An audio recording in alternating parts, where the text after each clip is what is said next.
తిరుపతికి చెందిన పరదాలమణి 27 ఏళ్లుగా శ్రీవారికి పరదాలు సమర్పిస్తూ తన భక్తిని చాటుకుంటున్నారు. ఏటా 4 సార్లు ప్రత్యేక రోజుల్లో పరదాలు ఇవ్వడం ఆయన ఆనవాయితీ. వార్షిక బ్రహ్మోత్సవాలు దగ్గర పడుతున్న సమయంలో టైలర్ మణి కాలినడకన తిరుమలకు చేరుకుని దేవస్థానం అధికారులకు పరదాలు అందజేస్తారు.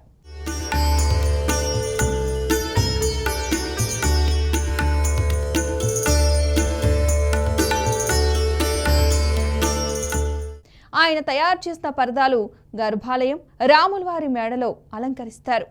టైలర్గా జీవితం ప్రారంభించిన మణి శ్రీనివాసుడి పిలుపుతో ఈ సేవకు అంకితమయ్యారు. మణి 27 ఏళ్లుగా శ్రీవారిపై తన భక్తిని చాటుకుంటున్నారు. ప్రతి ఏటా 4 సార్లు శ్రీవారికి పరదాలు ఇవ్వడం ఆయన ఆనవాయితీగా వస్తోంది. తిరుమల శ్రీవారి ఆలయంలో వార్షిక బ్రహ్మోత్సవాల సందర్భంగా పరదాలను సమర్పిస్తారు. ఈ పరదాలను గర్భాలయం, రాములవారి మేడ, వెండివాకిలి, ఏకాంత సేవ జరిగే ప్రదేశాలలో అలంకరిస్తారు. ఈసారి కూడా మణి ప్రత్యేకంగా శ్రీవారి నేత్ర దర్శనం పరదాలను తయారు చేశారు. అంతేకాకుండా సిరులు కురిపించే శ్రీ మహాలక్ష్మి, శంకు చక్రాలు, పూర్ణకుంభం, గజవాహనంపై తిరునామం, తామర పుష్పం వంటి డిజైన్లతో పరదాలను రూపొందించారు మణి. 27 ఏళ్లుగా మణి శ్రీవారి ఆలయానికి పరదాలు అందిస్తున్నారు. ఆయన ఏడాదికి 4 సార్లు పరదాలు తయారు చేసి ఇస్తున్నారు. బ్రహ్మోత్సవాల ముందు వీటిని టీటీడీకి అందజేస్తారు. ఇలా ఆయనకు పరదాలమణిగా పేరు వచ్చింది.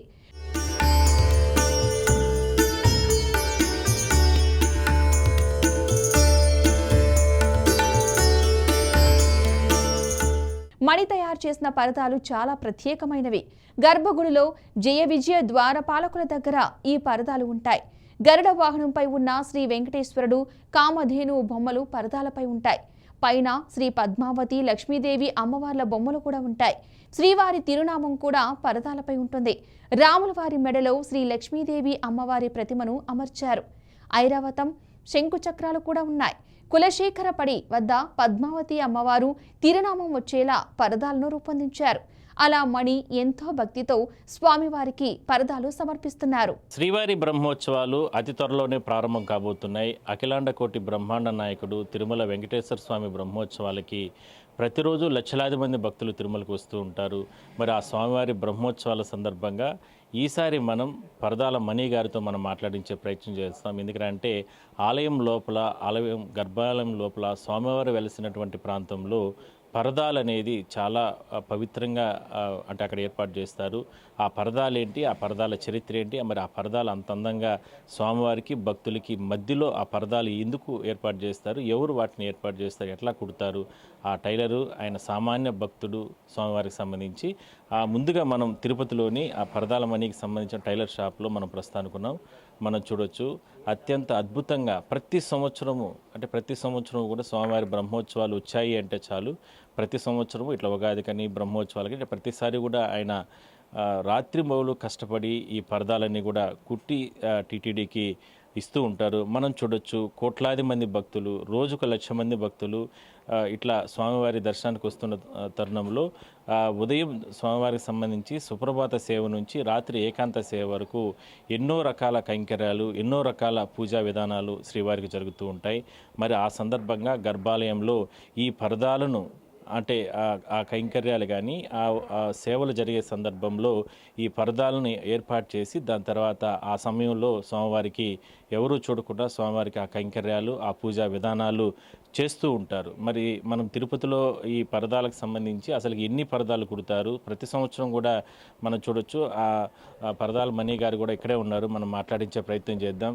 స్వామి, మీరు చెప్పండి, మేము ప్రతి సంవత్సరం మీ దగ్గరకు వస్తూ ఉంటాం, బ్రహ్మోత్సవాలకు సంబంధించి కూడా చాలా అద్భుతంగా మీరు చేస్తూ ఉంటారు. మరి ఏంటి పరదాలకు సంబంధించి ఇప్పుడు ఇక్కడ ఏర్పాటు చేసినటువంటి పరదా ఏంటి, ఏ సందర్భంలో స్వామివారికి సంబంధించి ఆలయంలో దీన్ని అంటే కడతారు, ఈ బ్రహ్మోత్సవాల సందర్భంగా ఏం చెప్తారు? ఇంత అద్భుతమైనటువంటి ఘట్టం ఎవరికి రాదు. అసలుకి మేము కూడా ఎన్నో రకాల అంటే స్వామివారికి సంబంధించినటువంటి వార్తలు లక్షలాది మంది, కోట్లాది మంది భక్తులకు తెలియజేసే ప్రయత్నం చేస్తామే, కానీ ఇలాంటి సేవ మీ చేతులతో స్వామివారికి రావడం అనేది ఏం చెప్తారు? ఓం నమో వెంకటేశాయ. కలియుగ శ్రీనివాసుడు దేవలోకం నుంచి కలియుగానికి భక్తులు కోరికలు తీర్చేదానికి ఆ దేవదేవుడు 4 యుగాలుగా కలియుగంలో శ్రీ వెంకటేశ్వర స్వామిగా స్వయముగా వెలిసి ఆ వెంకటాద్రి మీద ఆనంద నిలయుడు భక్తులు తెలుసో తెలియకుండా చిన్న చిన్న పొరపాట్లకి క్షమాగుణముతో ఆ దేవుణ్ణి శాలిగ్రామం స్వరూపముగా భావిస్తున్న ఆ తిరుమల కొండని చూస్తే పాపపక్షాలను అవుతుందని బ్రహ్మాండ పురాణంలో చెప్పారు. అలాంటి అపురూపమైన దేవుడు మన కళ్ళ ముందరే ఉండడం ఎన్నో జన్మల పుణ్యఫలం.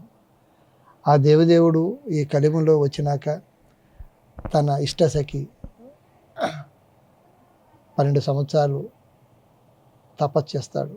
సూర్య భగవానుడు నీ దేవేరి ఎక్కడో లేదు, తపస్సు ఫలంతో నీకు దక్కుతుంది అన్నప్పుడు తామర పుష్పంలో సహస్ర కళా రేఖలతో 1000 బంగారు రేఖలతో తామర పుష్పంలో ఉద్భవిస్తే ఆ దేవేరిని 12 సంవత్సరాలు తపస్సు చేసినాక తన మెడలో ఉన్న కలువ మాల ఆ పద్మావతమ్మకు వేసి తన హృదయంలో ఊహాలక్ష్యంగా తీసుకొని ఆనంద నిలయానికి పయనింపు చేస్తాడు ఆ దేవదేవుడు.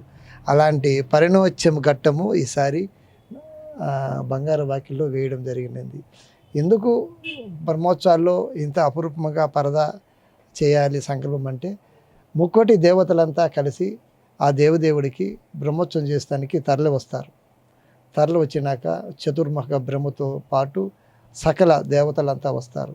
వచ్చినాక తండ్రికి ఉత్సవం చేయాలని మొట్టమొదటిసారిగా ముక్కోటి దేవతలంతా కలయికతో చతుర్బ్రహ్మనే చెప్తే చతుర్బ్రహ్మ శ్రీనివాసుడికి చెప్తాడు, స్వామి ఈ కలియుగానికి వచ్చావు కదా, మీ అవతార పురుషము మాకు తెలుసు, సాటి మానవులు తెలియాలి కదా, మరి మేము ఉత్సవం చేయాలనుకుంటున్నామంటే ఆజ్ఞ మేరకు అన్న సదాస్తు అంటాడు. అప్పుడు బ్రహ్మోత్సవము అని నామకరణం జరిగింది. అంటే ఆ ముక్కోటి దేవతలంతా ఆ తిరుమలలో సంచరిస్తారు కాబట్టి తన దేవత రూపాలు శంకు చక్రాలు మకర కుండలాలు పూర్ణ కుంభము గజవాహనాలు అలాగే గరుడు వాళ్ళవారు ఆంజనేయ స్వామి గోమాత ఇవన్నీ పరదా మీద ఆయన ఇష్ట ప్రకారమే చేయడం జరిగింది. ఈ పరదా సుప్రభాతం సేవలో భక్తులకి చాలా దగ్గరగా ఉన్న పరదా. కౌసల్య సుప్రజ రావ పూర్వ సంధ్య ప్రవర్తతే అన్నప్పుడు గానం చేసినప్పుడు ఆ స్వామి పరదా ఒక 20 నిమిషాలు తెర వేస్తారు. తెర వేసినాక ఆ రూపము స్వామికి మూల విరాట్లో ఏదైతే అలంకరణ చేస్తారో శాలిగ్రామ మాల, కటిక హస్తము, స్వామి ఆదిశేషుడు, మకర కుండలాలు, శంకు చక్రాలు, ఆనంద నిలయము, స్టోన్సు, డైమండ్సు, ఆర్టిఫిషియల్సు, అత్యంతమైన నాణ్యమైన స్టోన్స్ స్వీకరించి ఆ స్వామి పరదా మీద వేయడం జరిగినది. 32,000 కీర్తనలు ఆ దేవదేవుడి దగ్గర గానం చేసి తరించాడు అన్నమయ్య. ఆ అన్నమయ్య కూడా ఆ దేవేరుల్ని పరిణోత్సవం ఉన్నప్పుడు తన గానం చేసేట్టుగా పరదం చూపించాం. ఇదంతా నా మీద వచ్చిన ఆలోచన కాదు, శ్రీనివాసుడే ఆ దగ్గరుండి చేపించాడు నాకు. ఇది నాకు లేదు. సహజంగా అంటే టైలర్ గారు అంటే రకరకాల బట్టలు కుట్టచ్చు, లేదంటే రకరకాల అలంకరణ బట్టలు ఇవన్నీ చేయొచ్చు, ఏదైనా సరే పరదాలు కుట్టచ్చు. ఇంత అద్భుతంగా స్వామివారే మెచ్చే విధంగా మీరు ఇందాక చెప్పారు కుండలాలని ఇట్లా రకరకాలుగా ఇవన్నీ ఎక్కడా సేకరిస్తారు? ఇంత డిఫరెంట్గా దీన్ని కుట్టాలంటే అంత ఆషామాషి విషయం కాదు.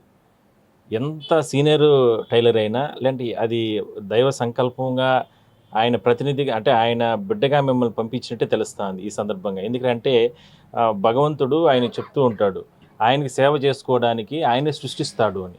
ఎంతోమందిని సృష్టించుంటాడు స్వామివారి కైంకర్యాల విషయాల్లో. ఆ రూపంలో ఆ రకంగా మీకు కూడా భగవంతుడు ఈ జన్మకి ఆ విధంగా ఇచ్చాడు అనుకోవచ్చా? ఏమి చెప్పను, నాకు ఏమి తెలియదండి. అసలు ఇవి నేను చేశానా అనేసి నాకే అనుమానంగా ఉంటుంది. ఆ దేవుడే నా చెంత నుండి చేపిస్తున్నాడు. సామాన్యంగానే అందరితో నేను ఉంటాను. ఇలాంటి ఆలోచన సహజంగా నాకు ఆయన సేకరించుకుంటాను. నాకే అనిపిస్తుంది ఇంత అద్భుతమైన ఆర్నమెంట్స్ ఎక్కడ దొరుకుతుందంటే నాకే ఆయనే ఏదో తోడుండి దగ్గరుండి చూపించి ఆ షాప్ చూపిస్తాడు. ఆ షాపు చూపించినాక అంత సృష్టిలో విలువైన దేవుడు కదా, అంత విలువైన దేవుడికి అంత విలువగా ఉండాలి. ఎక్కడ కానీ ఇలాంటి ఉండకుండా ఆ దేవుడి దగ్గరే ఇలాంటి అపురూపమైన పరదా ఉండాలనే సంకల్పంతో నాకు చెప్పడం నా చేత ఆయన చేయించి నాకు ఆ భాగ్యం కలిగించాడు.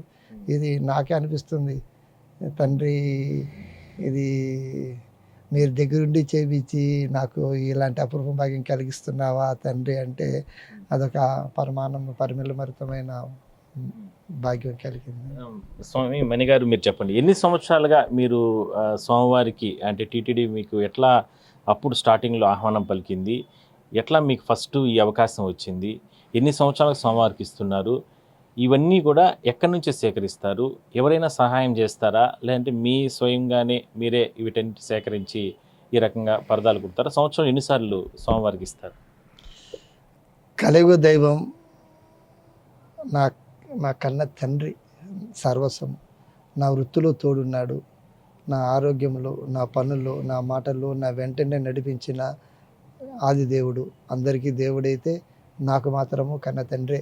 ఏమంటే నాకు తెలుసు ఎన్నో కష్టాలు, ఎన్నో పడి లేచి వచ్చి నన్ను ఆదుకున్న దేవుడు. ఆ దేవుడి దగ్గర ఆర్థికంగా బలం ఇచ్చాడు, నా బిడ్డలు మంచి ప్రేదలు చేశాడు. ఎక్కడ కానీ చేయి చాపకుండా నా స్వయంగా నా కుటుంబంలో వచ్చిన ఆర్థిక వ్యవస్థను కూడబెట్టుకొని ఒక్క పైసా కూడబెట్టుకొని ఆ దేవుడికి ఇలాంటి కైంకర్యం చూపించింది. ఎక్కడ నేను డబ్బులు తీసుకొని చేసే భాగ్యం కల ఏమంటే అది దేవుడు నాకు అన్నీ ఇచ్చాడు కదా, నాకు అన్నీ ఇచ్చే ఈ సేవ ఇచ్చాడు. అప్పుడు గుడి అధికారులంతా నాకు ఎంతో ప్రోత్సాహాన్ని ఇచ్చారు, చాలా ప్రోత్సాహం ఇచ్చారు. నేను సున్నితంగా తిరస్కరించాను. నాకు స్వామి సేవ తప్ప సౌకర్యాలు వద్దు అన్నాను. అన్నీ ఆ రోజుల్లో రూమ్ కానీ రకరకాల నాకు చెప్తే వద్దండి, నా స్వయంగా తయారు చేసుకొని స్వామి దగ్గర సమర్పిస్తాను అని చెప్పాను. ఈ రోజులు కూడా అలాంటి భాగ్యమే కలిగింది. 28 సంవత్సరాలుగా ప్రతి ఏటా 4 సార్లు కోయిలాలో తిరుమల జరుగుతుంది. ఉగాది ఆస్థానం, మళ్ళీ ఆనివార ఆస్థానం, మళ్ళీ సాలకట్ల బ్రహ్మోత్సవం, వైకుంఠ. ఇది ప్రతి 3 నెలలకు ఒకసారి వస్తుంది. మార్చి ఏప్రిల్లో ఉగాది ఆస్థానం, ఆనివార ఆస్థానం June July, September October Brahmotsavam, December జనవరి వచ్చేసి వైకుంఠ. ఈ 4 పర్వదినాల్లో ప్రతి 3 నెలలకు ఒకసారి 5 పరదాల సమర్పణ. బంగారు వాకిలో పరదా ఒకటి, రాములవారి మేడ పరదా ఒకటి, కులశేఖరపడి పరదా ఒకటి, సైన మండపం కురాలం ఒకటి, గర్భాలయం కురాలం ఒకటి. ఇలా ఆ స్వామి నిరంతరంగా ఉండి ఆ బంగారు నిలయంలో ఉన్న ఆ ద్వారాలకు నేను కాదు ఆ దేవుడి దగ్గరుండి చేపించి ఆయన ఇంటికి చేసుకుంటున్నాడు. ఆ భాగ్యం నాకు కలిగించాడు. స్వామివారు రాత్రి ఏకాంత సేవ తర్వాత ఉదయం సుప్రభాత సేవతో ఫస్ట్ చూసేది నీ పరదానే కదా, మీ పరదానే స్వామివారు చూస్తారు. దాని తర్వాత అర్చకులను చూస్తారు, దాని తర్వాత కైంకర్యాలు ఆయన చేయించుకుంటాడు, దాని తర్వాత భక్తులకు అనుగ్రహిస్తారు. ఏం చెప్తారు? ఇంత అద్భుతమైన పరిస్థితి, అంటే ఇంత అద్భుతమైనటువంటి సేవ ఎవరికి రాదు. ఎన్ని పరదాలు ఇప్పుడు ఇక్కడ ఉన్నాయి? ఎప్పుడు మీరు బ్రహ్మోత్సవాల సందర్భంగా మీరు తిరుమలకి ఎట్లా తీసుకెళ్తారు? ఏ విధంగా టీటీడీకి మీరు అప్పగిస్తారు? కలియుగ దైవము ఈ సృష్టిలో అపురూపమైన ఆదిదేవుడు. ఆ ఆదిదేవుడు దగ్గర పరదాలు మనం ఒక ఇల్లు కట్టుకుంటే ఎంత అలంకరించుకుంటాం కదా, ఆయన పరదాలు కూడా ఏకాంతంగా తరిమి చూసుకుంటాడంట. మన బిడ్డ చేశాడు కదా, ఎలా ఉంది అనేసి తన దేవేర్లు ప్రతిరూపం ముచ్చట పడతాడంట. ఆ దేవేరు ఎంత అందంగా ఉంది, చక్కగా ఉందని. ముక్కోటి దేవతలంతా గోమాత రూపంలో ఉంటారు కాబట్టి అంటే సకుటు కుటుంబ సభకు మారేగా ముక్కోటి దేవతలంతా గర్భాలయంలో ఉండి ఆ దేవుని చూసి ఏకాంతంగా ఉన్నట్టుగా నేను ఆ పరదాలు తీర్చిదిద్దాను. నేను స్వామికి మెట్లకు పూజ చేసుకుంటూ కర్పూరము, పసుపు, కుంకుమ నా బిడ్డలతో చేసుకొని పుష్కరంలో స్నానం చేసుకొని వరాహస్వామి దర్శనం చేసుకొని 4 మడలు ప్రత్యక్షం చేసుకొని సాయంకాలం ఆ దేవుడికి గర్భాలయంలో సమర్పించేసి వస్తాను. ఇదొక అపురూపమైన వరం దేవుడికి. ఒక సామాన్యమైన టైలర్ మణి అన్న మాకు చాలా కాలం నుంచి కూడా మాకు తెలుసు, ప్రతి బ్రహ్మోత్సవం అయినా ప్రతిసారి కూడా అంటే ఉగాది కానీ ఆస్థానం కానీ ఇలాంటి సందర్భాల్లో ప్రతిసారి కూడా శ్రీవారికి ఎటువంటి ఆశ అనేది లేకుండా, ఎందుకంటే తిరుమలకి ఏ భక్తుడు వెళ్ళినా కూడా మనం ఏదో ఒకటి స్వామిని కోరుతాం. కానీ ఈ సామాన్యమైన భక్తుడు ఏమీ కోరడం లేదు. ఆయన నేను నా పిల్లలకు ఆరోగ్యం ఇచ్చాడు, లక్షణంగా మేము ఉన్నాం, కాబట్టి మాకు స్వామికి ఇంకా ఆయనకున్నటువంటి శక్తి, ఆయనకున్న ఆలోచన ఏమిటంటే ఇంకా భవిష్యత్తులో ఇంకా ఎన్ని రోజులైనా, ఇంకా 10 సంవత్సరాల 20 సంవత్సరాల 30 సంవత్సరాలు, ఇన్ని సంవత్సరాలు నాకు అవకాశం ఇస్తే అన్ని సంవత్సరాలు ఈ సేవ చేసుకునే భాగ్యాన్ని మాత్రం నాకు స్వామి ఇస్తే చాలు అనేటువంటి అభిప్రాయాన్ని మాత్రం ఆయన కంటతడి పెట్టుకుంటూ కూడా మనకు బీఆర్కే న్యూస్తో చెప్పడం జరిగింది. సో మనం కూడా ఆయనకి స్వామివారి ఆశీస్సులు ఎల్లవేళ ఉండాలని మనం కూడా కోరుకున్నాం. వీడియో జర్నలిస్ట్ రమణతో కలిసి గోపినాథ్, బీఆర్కే న్యూస్, తిరుపతి నుంచి.